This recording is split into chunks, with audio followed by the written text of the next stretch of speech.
This episode of Small Business Leaders Podcast is brought to you by Adams Lane Photography.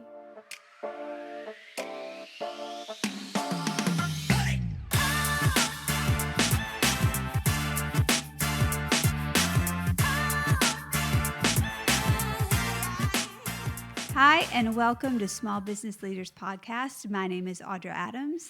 And my name's Lamar Powell. And we welcome you today. We have very interesting guests today that are going to talk about some things that we don't often talk about enough, I don't think. We don't, and we really need to. Yes. Absolutely. So here today, I want to welcome Mr. Kirk Bivins. Hey, I'm Kirk. And Kathy Prescott. Thank you. Thank you for being here. And so before, we're not going to leave our listeners in suspense. What business are you currently in?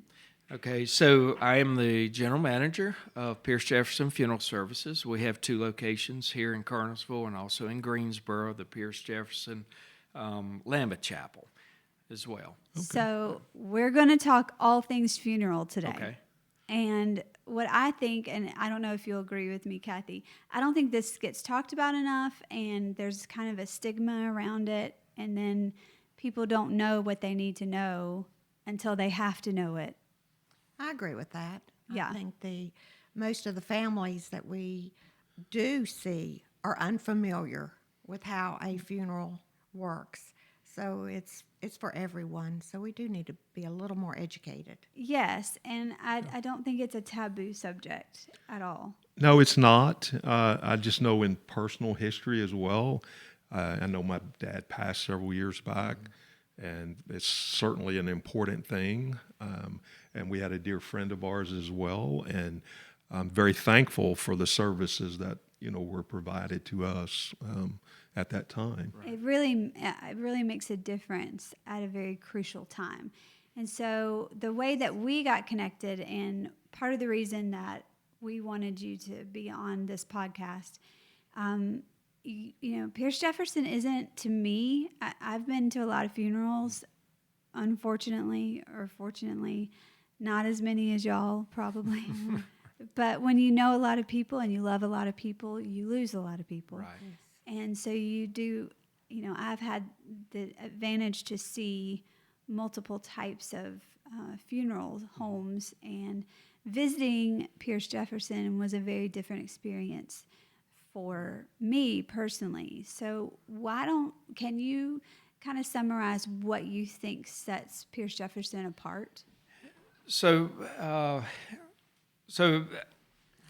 I don't know if our goal is to set us apart, but I do think we are different, and we're proud of that. But that comes with years of experience and things in the funeral service that I have experienced and developed, and things that I saw in my mentors, and to the point where my goal now is to utilize those. Last Wednesday on May the 1st was my 33rd year in the funeral service. And so May 1st of 1991. So I've seen a lot. I've experienced a lot. I've had great mentors, and several things I've adapted I would never go back to, and then other things that I have, and a lot of things have even been in recent years that. So with that, with Pierce Jefferson, one thing that sets us apart is our location, our just the facade of our facilities, and here in town. If you're familiar with Kernersville at all, and you come up into town, one of the first things you see is you come up the hill a little bit into Kernersville. The first thing you see is Pierce Jefferson, and it's beautiful. Thank you, and we take very a lot of pride in our facility. We didn't have anything to do with it. We maintain it, and we try to display it to the best of our ability. So for our listeners who won't be watching this and won't be able to see the picture of the funeral home, it is a very colonial style funeral home, and it has quite a long history. Yes. from what I've read about, and it has kind of gone from a two bedroom or two bedroom schoolhouse. Right. So originally, it was built in 1863. It did become the first schoolhouse in Kernersville. In the turn of the century, in 1900, it became private residence. And during that time, it did take on a different facade, more of a Victorian facade. And then in the early 1920s, it became the first funeral home in Kernersville, and has remained that. And there's been some additions, and we like to refer to it as kind of a mini White House. It does. Kind of It very beautiful. much looks like a very, Beautiful. and it's very stately. It's very professional. Yet there's something very approachable about it when you drive by. Wouldn't you say so? Oh, I think so, yeah. The proximity of it, the way it sits on the corner. You know, when you go inside, it's very European. It's not your traditional funeral home that you walk into and smell this array of flowers. You see a lot of old antiques. You have a telephone booth in there. Yes. An the old English telephone booth. Yeah, and different art installations that are in there that are. It seems like you're preserving history. Correct. And might I add also in talking about the phone booth, one tradition we started a couple of years ago is at Christmas we've started really decorating really to the hilt, and the staff members they do an excellent job in doing that. And then one great feature that we do is we have Santa Claus in the telephone booth with the phone to his ear, and the kids are mesmerized when they come in to see it, and all the Christmas decor that's in there, and we've really every year we try to add to that. So you make it a very inviting community. Absolutely. Type of place. So that is one thing that definitely sets you apart, and I would say makes the people of Kernersville, when a death does occur, think of you first. Right. I would say so. To be the case. And we've also incorporated a Christmas tree on the front of the lawn for those who have lost loved ones to put an ornament on that tree during the Christmas season in honor and memory of their loved one. Oh, cool. So That's a new addition. what I hear, and Lamar, you can jump in at any time, but I'm kind of like taking this over for what That's fine. Go ahead. it's okay. I do have a lot to say. Oh, you do? Okay. I do. But what I love is that you're not just saying, "Hey, I'm going to get through this awful time." Have the budget of the funeral be the money exchange hands, then wipe your hands of it. We're done. We forgot about who was just in here. You're saying we remember, and it matters. Absolutely, and that's one thing that we pride ourselves on is that experience, because the folks that come to us, just like yourselves, you've lost loved ones. Kathy and I both have lost loved ones, her parents, my mom, and so we've been on the other side too, and it's tough. It's a lot tougher than what we do on a daily basis, and so having that experience of that. Very personable, is a main goal. Kathy will, as employee and boss, and we don't really look at it that way. We're pretty much partners and sidekicks. I would call you. Sidekicks. I think it's sidekicks. Yes. Absolutely. And I know you've said your position, but what is your position at the funeral home? Because I feel like you do it all. I think I have my hands in almost everything, with the exception of the embalming and that, and serving the families on a at-need basis. I do all the office work, the death certificates. Her title is administrative assistant. Yeah, anything that has to do with the paperwork portion of it, although I am involved with the families to some degree outside of making those arrangements. Okay. Gotcha. And also, I'll add, Kathy doesn't know this. I'll say this, and she'll probably blush. But anyway, I look at Kathy as the face of the funeral home, because when you come in, she's the first one you're going to see. When you Yeah. call on the phone, she's the first one that you're going to hear Monday through Friday during the day. And we all can answer phones, but we strategically try to let her be the one answering. And I got a compliment yesterday, and I haven't even told you this yet, but the person that told me said, the name Kathy came up, and I hope I get this right and don't mess it up. But anyway, said, I feel the most love through a phone when Kathy's on the other end. Oh, wow. And that was what was told me by a client, a family that we, and I 100% agreed. I was like, wow, because the pleasantry there, and when you get that first experience, whether it's by phone, and it could be just a caller just calling to ask a question, or someone that has lost a loved one, and then also that attention at the time when you very first walk in as well, and that goes throughout. Just starts from the beginning. Yeah, and I think that's one of the things I saw too, because I had looked at your website. And by the way, very good website. Thank you. With a lot of information, I think is vital and important for people to go there. And we talked about that beforehand. Comprehensive. Yeah, very comprehensive. I mean, down to when a death occurs, everything is just laid out. What happens? What do you do? And then there was one feature that Lamar and I commented on, that you have live chat. Yes. We do.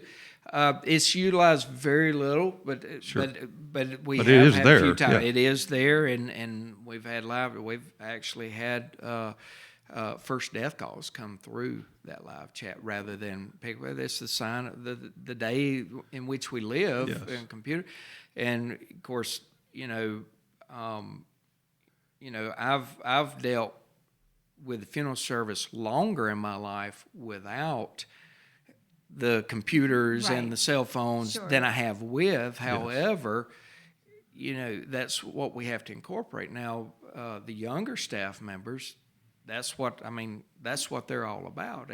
So it's just never what I thought 33 years ago that we wouldn't even have cell phones or even fathom at that time, but to be taken to death, or just talking to somebody, punching in, and I call it the modern day teletype. That I thought the phones were to replace that, but So also too, in your experience, since you've done this for a number of years, and both of you can relate to this, what are some of the significant changes maybe that you've seen in this business? wow, yeah, absolutely. So I think they both have something to say about that. And if you want to go first, you can. But go ahead. Okay, so I can. That's a great question, and what I want to do is go all the way back to when I started in 1991. So in this area, in the North Carolina area, and I'll back up. Where I started at Rich and Thompson Funeral Service in Graham, North Carolina, I ended up, it was just by happenstance that I even got into this business. And, but I was there 28 years. So I saw the biggest significant change up until I came here to Pierce Jefferson 5 years ago. So take you back in the days of early 90s, which think, that's not too far, but it's Stone Age in the funeral service as it is today, because everything, and you hate to use the word cookie cutter, but it was everything. When a person died in the North Carolina area, when a person died, you met with the family. They had a funeral. It was at that person's church. Right. If they were unchurched, they were in the chapel. Our chapel, unless our chapel was larger than the church was, but normally that was for the unchurched. You always had a 7 to 9 visitation every single time. Mm-hmm. There was no variance, no daytime visitation. You had a funeral. the person was dressed in a suit, even if they were a farmer and they were never in a suit. They were in a dress, even if the lady rarely ever wore a dress. It was typical. Newspapers, of course, everybody fusses now that your obituaries cost so much. Back in the 90s, they were free, but even with that, it was only what you could put in. I mean, you were dictated what you could put right, in. so many You couldn't words. even put husband and wife's name. You had Mr. and Mrs. If it was Oh. like children or something like, and you want to put their wife's name, you would have to put Mr. and Mrs. Dan Smith rather than Dan and his wife Sarah. Gotcha. Yeah. So actually it made our jobs as funeral directors extremely easy because we knew exactly, we just had to coordinate a time to meet, to sign a contract and go over, and there was no personalization.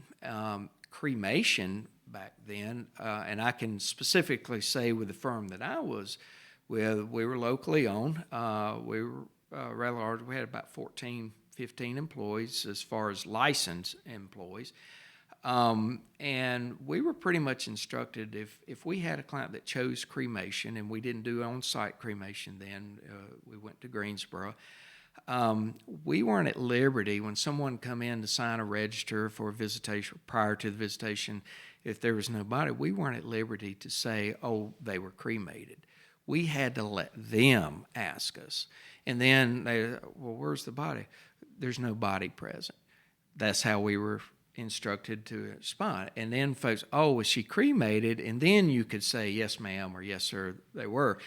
And then we would hear things like, oh, wow, I wonder why they did that. And it was very questionable. So what's the percentage now? Now our percentage Of here is cremation about versus burial. 52%. Whoa. Back then, we were barely over 10%, maybe 13% cremation. And when I started out, we were already a 500 call volume firm and doing about 13%. So the change of that is once, cremation, everything comes from the north and from the west, kind of trickles in. And we were kind of the south kind of last. So once cremation started to get a little more prominent, a little more widely used,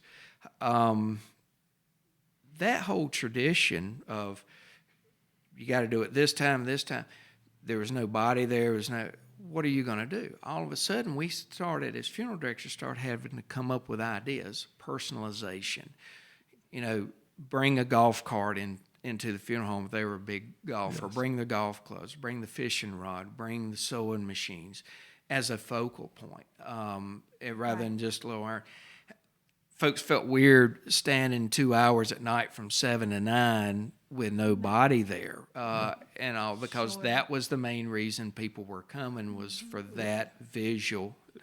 Another question too along that line. So the cremations have increased significantly, and I'm sure that's a regional thing as well, because I do know in my history, there's so many different opinions about that. And then I'm sure you have a lot of change with funerals being held at church versus your chapel. That's probably changed quite a bit. Exactly. And that's where we saw that changes. Once folks saw in the cremation world and memorial services, and you can have the body present for memorial service. My mom, when she passed in 2016, we had her present and then cremated. Everything's traditional, and then you can do that.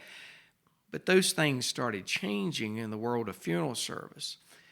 And around the same time, I would say 2001, 2 was when paper started charging too. And we weren't used to that, but we could put anything. People could tell a life story. They had to pay for it, but it was good. So everything started changing with the cremation introduction, which has spilled over to our traditional, what we still term as traditional. Really, the only traditional is that you're burying them. Other than that, but that's spilled over to the personalization into, folks now, they're not dressed in a suit. They're in if they're a farmer, they're in their farmer clothes. If different things like that. Also, Personalization is big on caskets. Personalization, still bringing things in. You're having times of your services vary Yeah. quite a bit, different times. So all of that changed the world of funeral service as funeral directors. And I was in a good realm of that change, because even though and that change came, I'd been in funeral service about 10 years.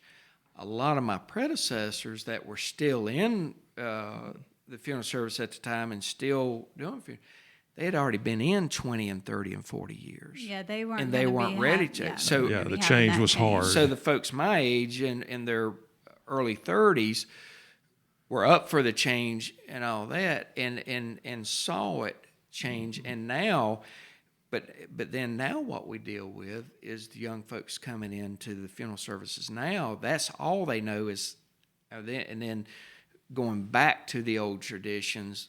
It's only the 90s, but we look at it, they don't even know what we're talking about. Right. So, as the manager of this beautiful place, the two beautiful places, do you encourage?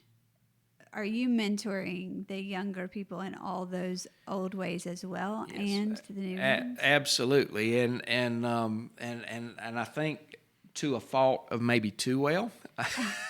so we've had a couple of individuals here recently. One came to us and had already been in the funeral service about 15 years when he came, and he just left to pursue his own trade business. That's another thing that's really starting up, is funeral directors and bombers offering help to multiple funeral homes in a trade business.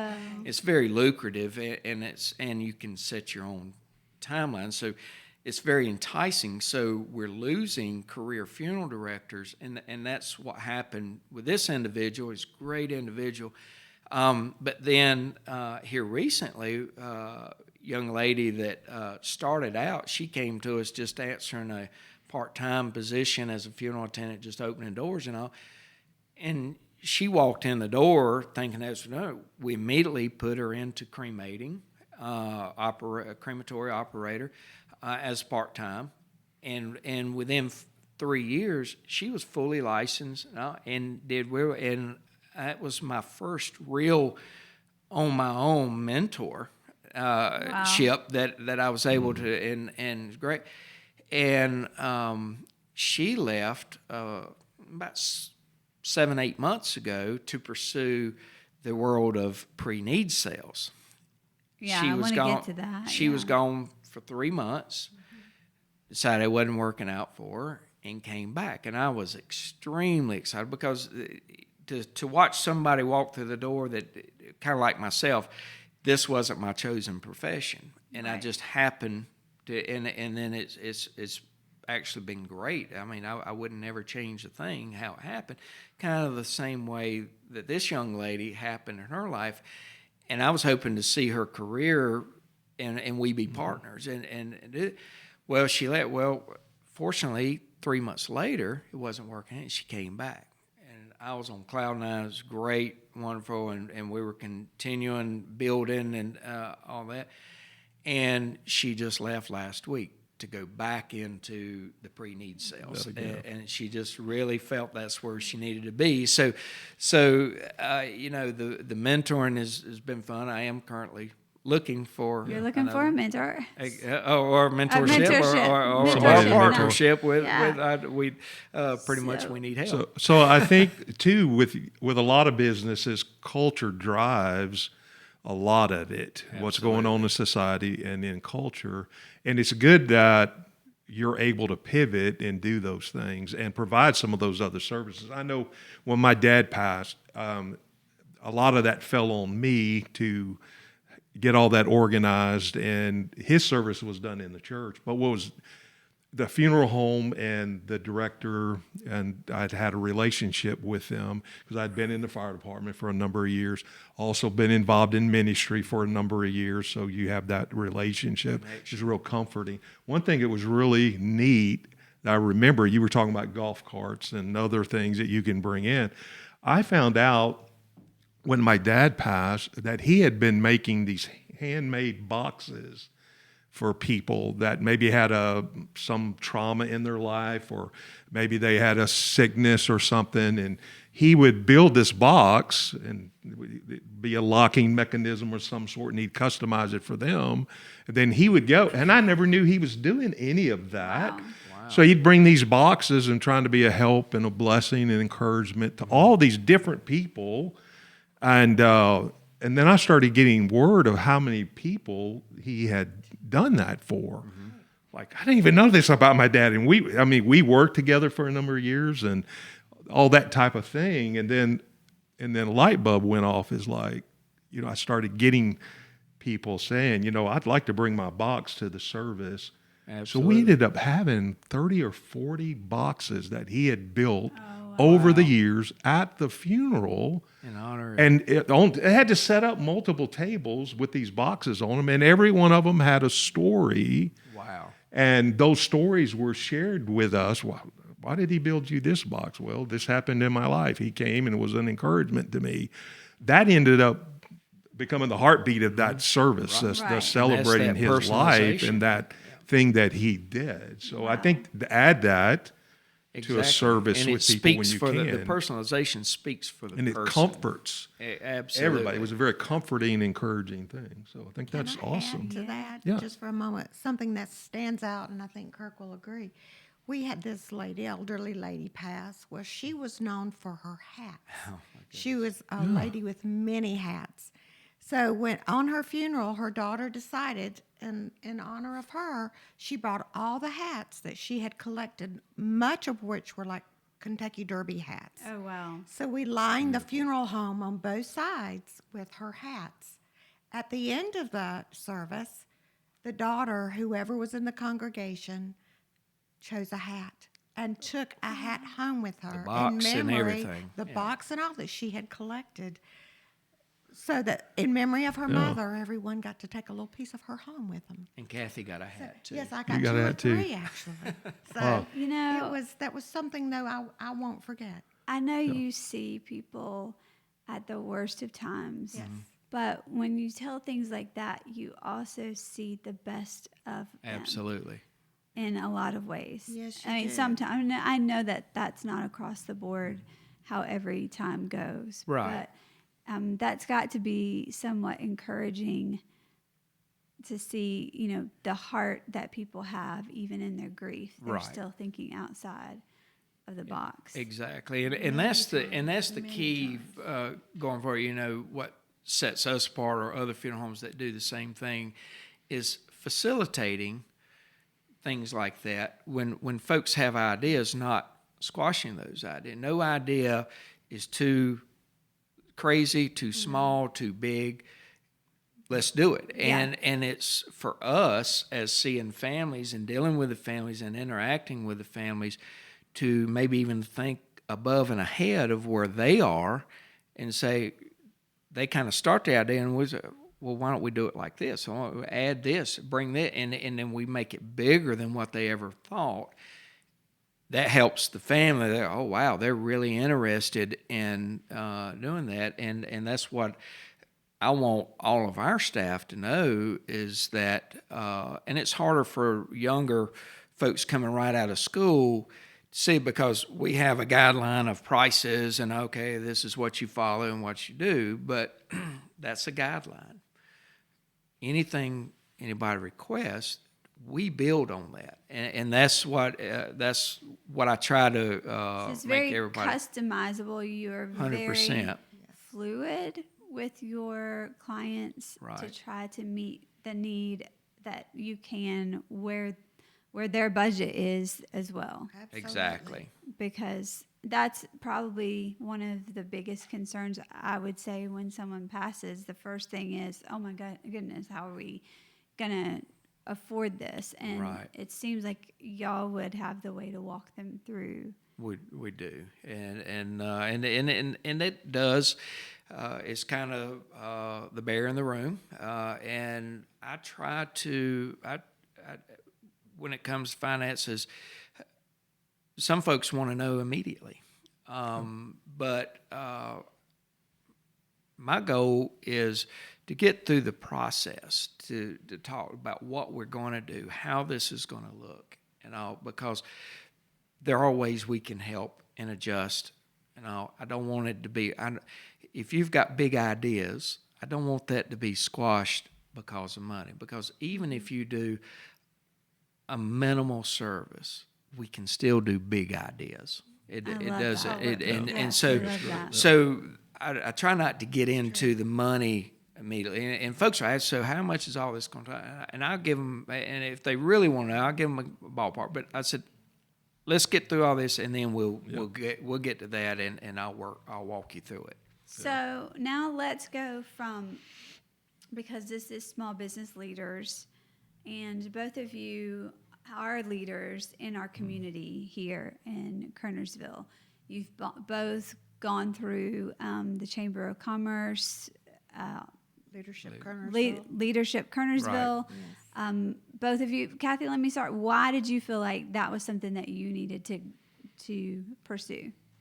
Only living here 10 plus years, I felt like there was so much in Kernersville I didn't know about. Businesses, small businesses, how they operate, what they can offer. I'm a people person, so I wanted to be involved, and the way to do that was become familiar. So that was the reason that I took the class, and I would recommend it to anyone that wants to know a little history, budgeting, small businesses, how they operate. Yeah. Excellent experience. Excellent. And you had done that also. Right. And now, you won an award, didn't you? I did a couple of years ago, and I'll go back to her, and then I'll mention that here in just a second. But of course, I don't know if we mentioned it, but I don't live in Kernersville. I live 45 minutes away in Alamance County, and I was first told that you'll never make a difference in the town. Excuse me. You're fine. Excuse me. If you don't live here, because Kernersville is that tight-knit town.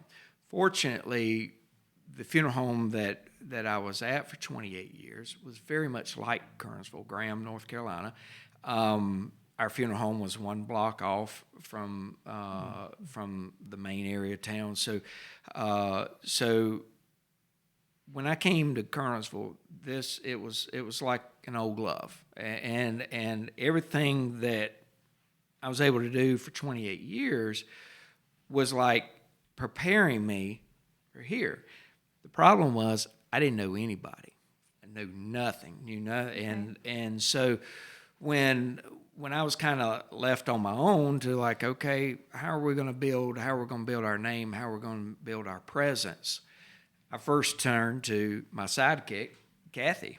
She knows everybody. I mean, in town, she's been here long enough. She's built those, and she didn't do Leadership Kernersville until a couple of years, till after I did it. And she had been wanting to for many years, and then the opportunity finally presented itself. But that first step was Leadership Kernersville for me, and it was the vital step, because that got me really involved and kind of knowing what opportunities are out there, what to do. And then I saw the fruit of that, of being able to know, because that's what's nice about the small towns, both where I lived for many years and worked for many years, even to today here. And I feel like this has kind of become my home, even though I don't live here. But this I wouldn't even say second home. You're on the board, aren't you on the board? Right. So after Leadership Kernersville, to my surprise, the very next year, of course, we got named. We had Business of the Month a couple of months into the year, and then several months later, walked up and I like, what's it? The Chamber Girls, or Chamber Ladies, yes. We call them, from the Chamber of Commerce. Chamber Ladies, that we saw them walking up the sidewalk and then across the street into our parking lot. I thought, what in the world are they come?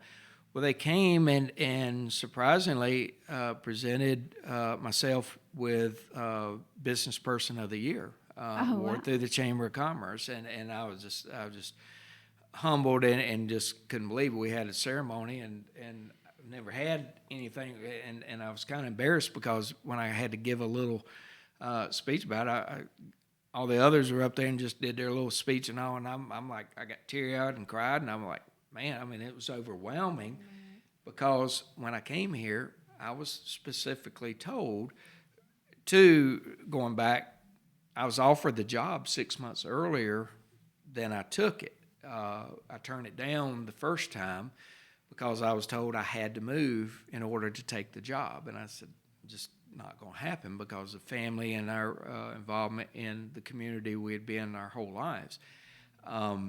So that just wasn't an option. 6 months later, I got the call back and said, it's your option whether you move or not. So I said, okay, which was great. But then I was also told, like I said before, you're not going to make a difference. Nobody's going to respect you or earn your trust until.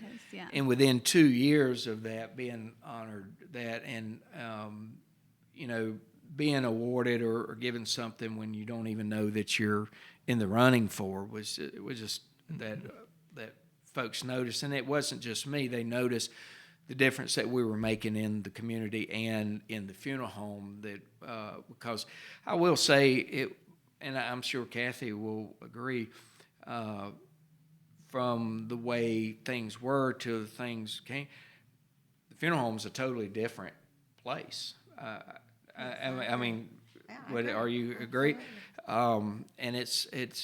And I wanna go on that. Yeah. So, Kathy, you were at the funeral home before Kirk Yes. got there. Yes. Okay, so we're talking about leadership here and how to successfully build teams and all that. So, what, in your opinion, happened when Kirk came in to change the dynamic or the atmosphere there? I'll start first by saying Kirk is the best boss I have ever had. His kindness toward families. We have a meeting every morning where we gather around and we talk about the families, how we can best fit their needs.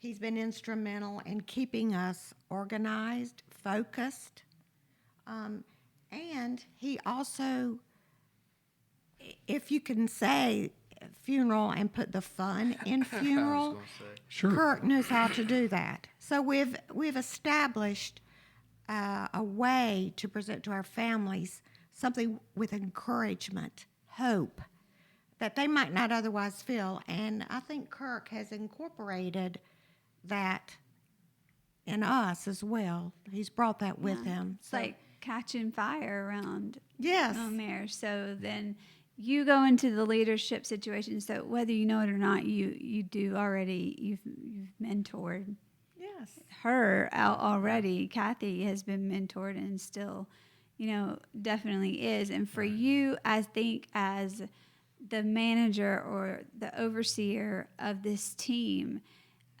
wouldn't you say it's vital to know where to use that team? Like the positions that you put the people you have in there is very vital. Tell me. Absolutely, it is. And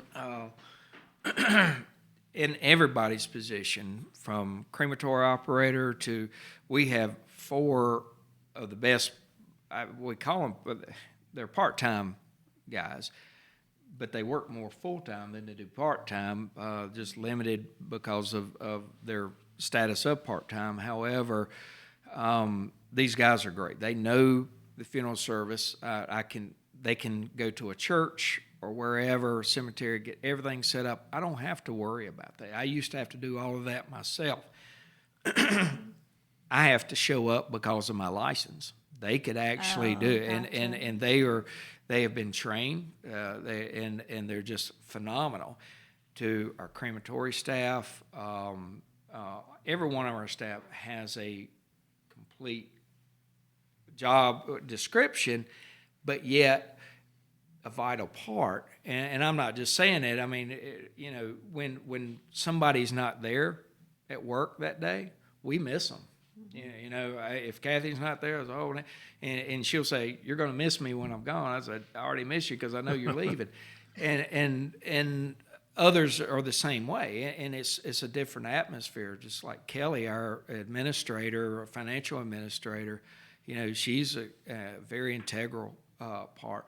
But we all, you know, in the cliche, we're all like a family, and I said, yeah, absolutely. However, but it goes more than that.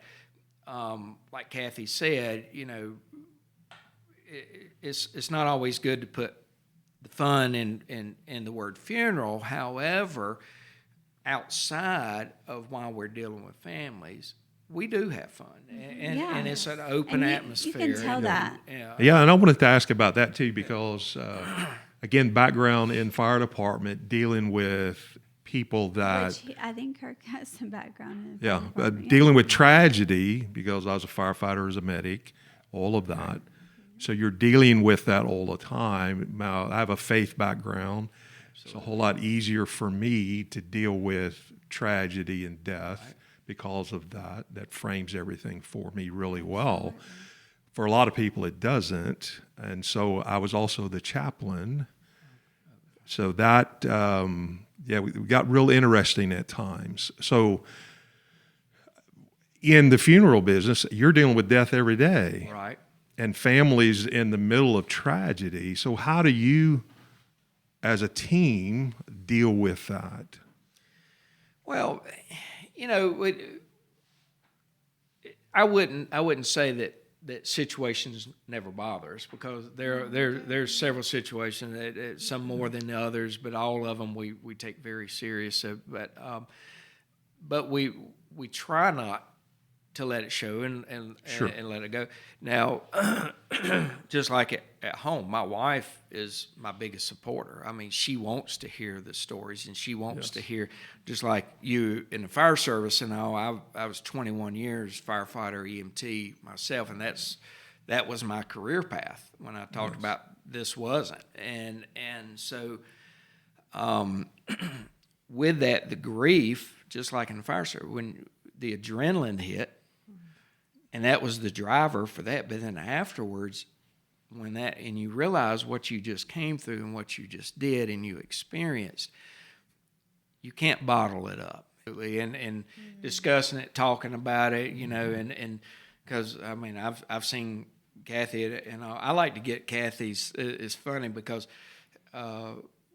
when we prepare bodies, especially right before the family comes in for their first view, and I get really nervous because I want to make sure that That's a nerve-wracking body time. it makes sure that everything is perfect. And Kathy's never had a background in this, but she's got the women's intuition and women's background of how that. So I always, Kathy, you got to come in here. They're coming in a few minutes. I need you. Give me. And she's honest with me. She'll say, well, maybe her hair, or maybe her cheeks are too dark, or something like that, or it's beautiful, but then you look over, Kathy doesn't even know it. Sometimes she'll be crying, just because, and if it's a elderly lady, say, "Oh, you're so beautiful," and she'll rub their arms and say, "Sweetie, you're gonna be," and that's the thing, and that's her dealing with it, and we're open with that, and it takes that, and it's behind the scenes, and nobody sees that and doesn't. I bet nobody's bothered to maybe ask you this until maybe now. Exactly, yeah. But that's just how we operate, yeah. And it is because it isn't a job. It's we're there, and it's like I ask some of the young ones every once in a while, because even with 33 years in the funeral service, every once in a while I'll have that little epiphany, that little like, wow, do you realize what you're just doing? You may come in the back door and they may have just brought someone in, a loved one in, and you've got to get around that while they're doing it, and you're just walking around like it's nothing, and that's not normal. That's not an average. Things that you saw in the emergency field, things that you did that you can't go out in public and say. That's not normal. Well, even in the ministry background. So I pastored for a number of years. Mm-hmm. So I dealt with funerals from one extreme to the other. Exactly. A police officer shot in the line of duty, thousands of people attending. I was the main speaker. That's a lot of pressure, and we don't talk about that. Yeah. And you have to deal with that afterward. A lot of times, normally it's managing. I know doing services with the help of funeral home assistants and the director. It's really managing people in that circumstance where it's as comforting as it can be for them. But some of that can even get real challenging at times, and you have to have a release for that. Also, so, and then to the other extreme where there's maybe one or two people at a graveside, you still have to have a funeral home involved in that. Right. But you're still dealing with that. So it's a lot of pressure sometimes that you have to deal with, and you need to be able to talk about it. You do. And what would you say? I mean, from even this conversation, it would not keep. If whoever hears this, and maybe they had never thought about working at a funeral home, maybe not. Yeah. And maybe potentially opening the curtain a little bit in the background of what actually goes on might encourage people to find a place like Pierce Jefferson, or Pierce Jefferson himself, if you're hiring, to go in there, but also to be looking for these attributes in those coworkers to really, suss it out. And I don't want to say that too, because one of the things we talked about beforehand, I was looking through some of the pictures, and some of your assistants, those gentlemen, looked very comforting in the pictures. I was like, man, I want them there. Because they again, did. very, very comforting looking. They had great photographers. Yes. Yeah. That's They captured that. Right. And to me, that's important. He's talking about Adams Lane, us. We did the pictures for your whole staff, and it's in this beautiful book. I don't know what camera you go up to, but I think it represents very well. I don't know what you can see in here. Maybe we'll show it later on the thing. Yeah. But even in here, you've already got pre-planning things that are in here, which I also think is so very important. Casey does the pre-planning over here, and to just take that off of the plate of the loved one is, I feel like, such a gift. And we, as young people, or my generation younger, we really aren't taught about that at all. To say, hey, there's a way that you can start, planning for these things that would help your family in the future. Yeah, because I had an aunt one time. She had everything planned out.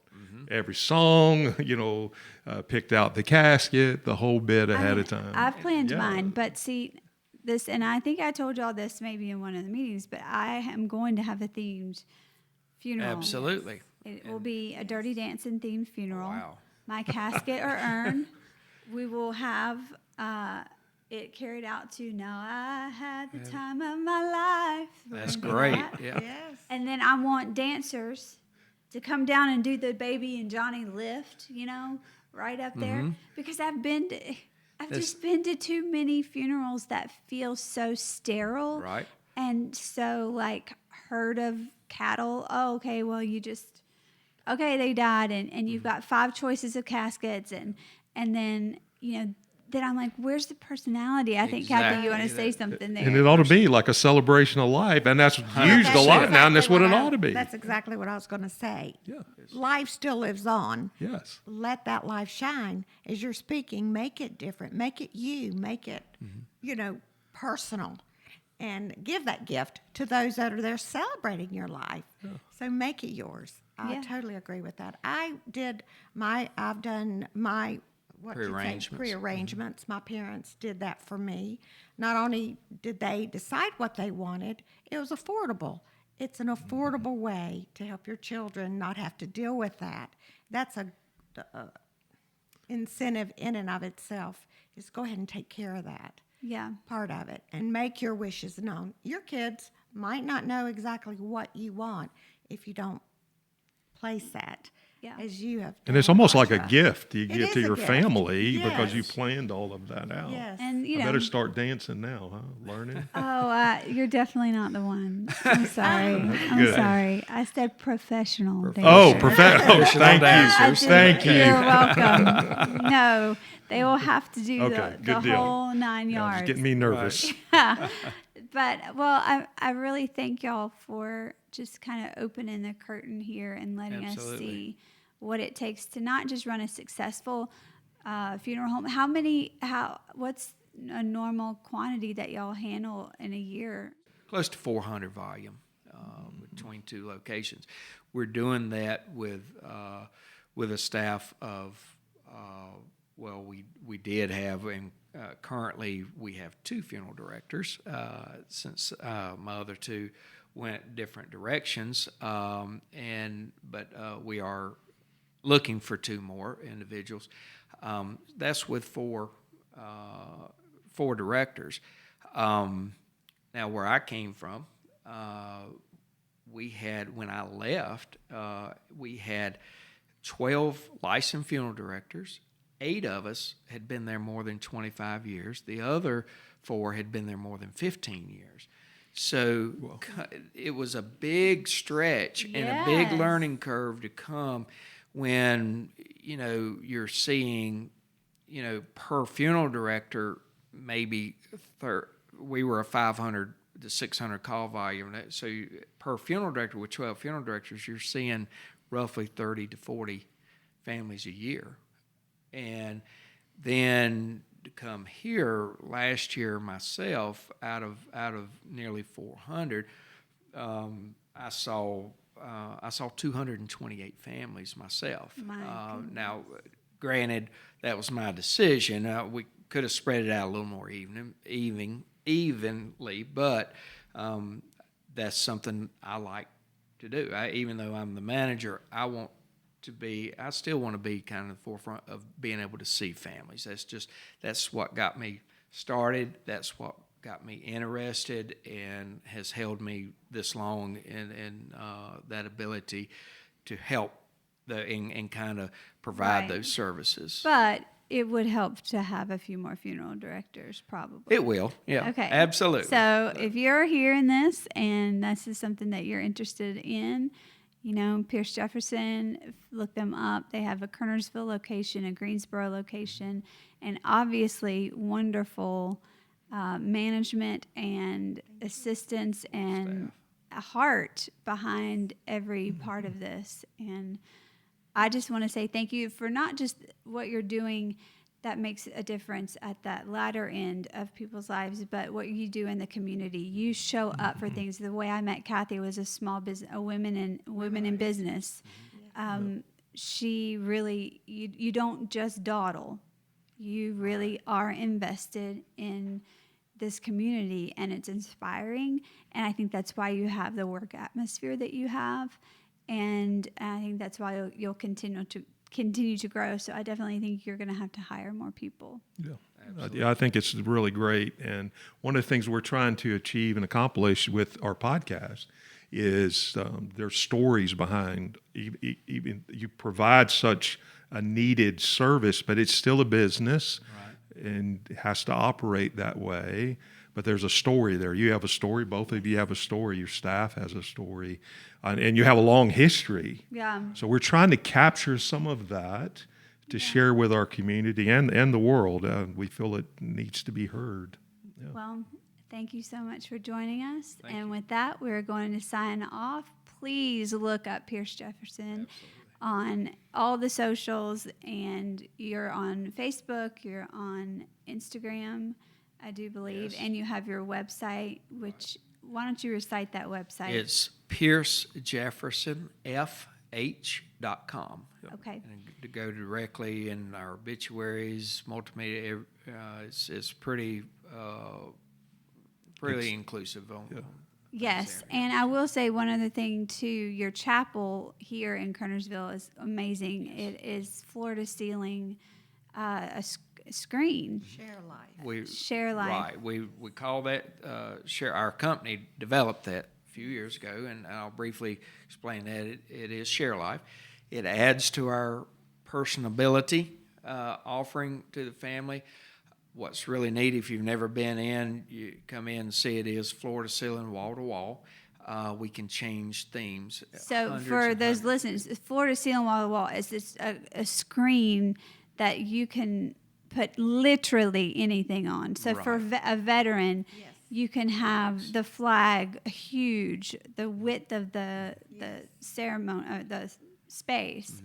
You can do that. You can have the collage of pictures. You can Flowers, we can have clouds, we can have, if you're a cat lover or a dog lover, or that, and then we can incorporate a video in the center of that, which is about half of the whole wall itself. It's pretty video amazing. and do that, and with that we try to. I like when I speak with families, I try to kind of come up with a theme as I'm talking to what their likes are. We can get a lot of that through the obituary. And when a family, whether they know we have this ability or not, when we bring families in for the first time for their first viewing of their loved one, or just before a service, if it's a memorial service, and they walk in and they're not expecting, and we've created, I like a little bit of a surprise and come up with a good theme, what I think would work for them, whether it's a elderly lady that's soft and floral and just expound the florals and everything, and come in to that, and it's nice when you're walking in front of the family, taking them up front, see and hearing like, wow, I didn't expect this, wow, look at this, and those comments, and that's a driving force for us too. We don't do it for that, but we know we've accomplished a meaningful experience, and that's another tool that we do have. So, 20, 30 years ago, That a was- black and white shot in the obituary in the Absolutely. newspaper, maybe a photograph, and now with social media and everything, Unbelievable. it's It is. unbelievable. Absolutely. How's it? That's Yeah. unreal. So I'm impressed with both of Thank you, you. and we thank you for joining us on our podcast. And with that, we're going to say, find us like Legacy Podcast Studios, like Pierce Jefferson, and just follow us wherever you can find us. Yeah. Thanks Catch us for- on the next episode. Yeah. Bye now. Bye.